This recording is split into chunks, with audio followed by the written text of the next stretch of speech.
Data dari rilis atau neraca dagang kita di hari kemarin yang mana sebetulnya cukup membanggakan. Indonesia masih mampu menjaga surplusnya di angka 3,45 miliar US dollar. Tapi perlu juga dicermati di mana ada penurunan atau jebloknya nilai ekspor yang cukup dalam. Sebetulnya Anda mengamati hal ini, apa penyebab terkait menurunnya ekspor Indonesia yang mana turunnya juga cukup signifikan? Silakan Pak Irman. Ya, kalau kita lihat memang kinerja ekspor kita ini memang dalam tren yang menurun gitu ya. Ini hal yang memang sudah kita expect karena kalau kita lihat dari tahun lalu kita sudah menikmati di mana harga komoditas ekspor kita terutama untuk batu bara dan CPO itu mengalami peningkatan luar biasa. Tentunya ada faktor dari sisi supply global yang disebabkan oleh perang Rusia dan Ukraina di tahun lalu gitu. Nah, di tahun ini memang kita expect untuk itu terkoreksi. Karena dari sisi supply-nya pun itu sudah mulai normalisasi dengan perang Rusia dan Ukraina yang juga sebenarnya sudah mulai bisa kita katakan kita mulai menyesuaikan dengan kondisi itu. Di sisi lain ada pelemahan di demand global juga untuk komoditas-komoditas ini. Kita tahu bahwa komoditas ini permintaannya melemah karena di tahun lalu itu kebijakan suku bunga dari Bank Sentral Dunia itu cukup ketat dan dampak full-nya akan kita rasakan di tahun ini karena di kebijakan moneter sendiri kita memiliki yang namanya lagging impact sekitar 3 sampai 4 kuartal. Nah, ini yang kita lihat dampaknya akan terasa di tahun ini dan kita sudah melihat realisasi di kuartal 1 dan beberapa negara sudah mengeluarkan di kuartal 2 juga pertumbuhan ekonominya terlihat menunjukkan perlambatan gitu ya. Jadi memang faktornya dari sisi supply dan demand untuk harga komoditas ekspor kita ini mengalami koreksi. Ini yang menyebabkan utamanya dari sisi harga bahwa ekspor kita itu menurun, dari sisi volume pun permintaannya mengalami perlambatan. Mungkin itu, Mas. Oke, baik. Sebetulnya begitu ya mengamati secara proyeksi dari Anda selaku ekonom, apakah memang penurunan atau nilai ekspor kita akan menurun secara signifikan ini juga akan berlanjut begitu ke depannya? Dan kiranya apakah memang karena ekspor yang terus menurun, ini juga akan menyebabkan tren dari surplusnya neraca dagang kita juga akan terhenti nantinya? Pak Irman, silakan. Ya, kalau kita melihat memang tren ini akan sustainable sampai dengan akhir tahun ya. Kalau kita lihat memang koreksi harga komoditas kita itu masih akan berlanjut. Kenapa? Karena normalisasinya belum terjadi secara penuh. Kalau kita lihat harganya levelnya masih di atas level pra pandemi gitu ya. Jadi apa namanya dan dampak dari kebijakan suku bunga global juga masih terus berlanjut. Bahkan beberapa bank sentral dunia, terutama untuk negara-negara Eropa, itu masih melakukan kenaikan suku bunga. Walaupun disinyalir untuk Amerika Serikat sendiri mungkin akan sudah mendekati ujungnya, tapi masih ada potensi untuk kenaikan yang lebih tinggi lagi gitu dan itu pastinya memberikan dampak kepada sisi permintaan global.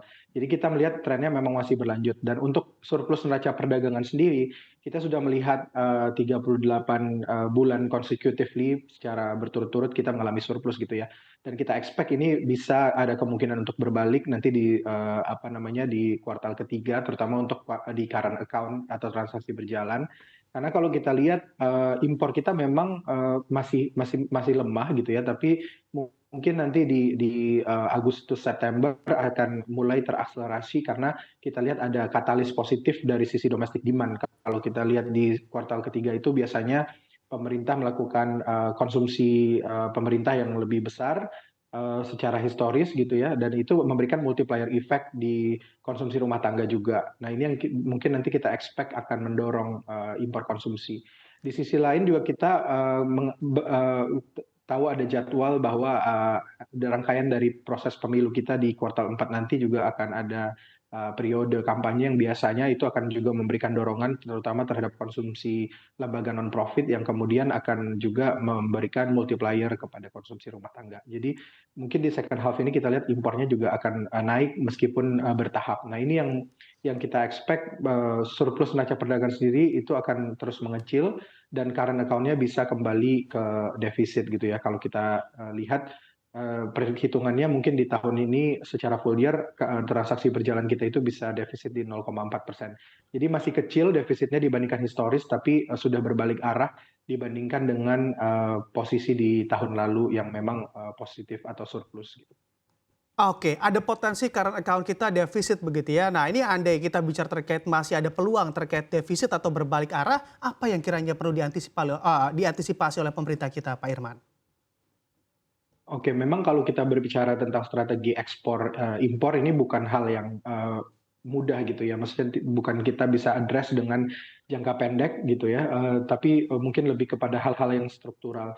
Makanya, kita lihat juga pemerintah sebenarnya sudah berusaha untuk, terus mengakselerasi hilirisasi gitu ya, sehingga dalam jangka panjang kita bisa menikmati value added ekspor yang lebih, tinggi lagi dan juga tidak bergantung kepada, sepenuhnya kepada komoditas saja gitu. Jadi bergantung kepada komoditas itu kita, perkecil gitu dengan memberikan, nilai tambah yang lebih gitu. Sehingga nanti ke depannya, ketika ada volatilitas, harga komoditas yang disebabkan oleh faktor global, kita sudah siap untuk, menghadapi itu gitu.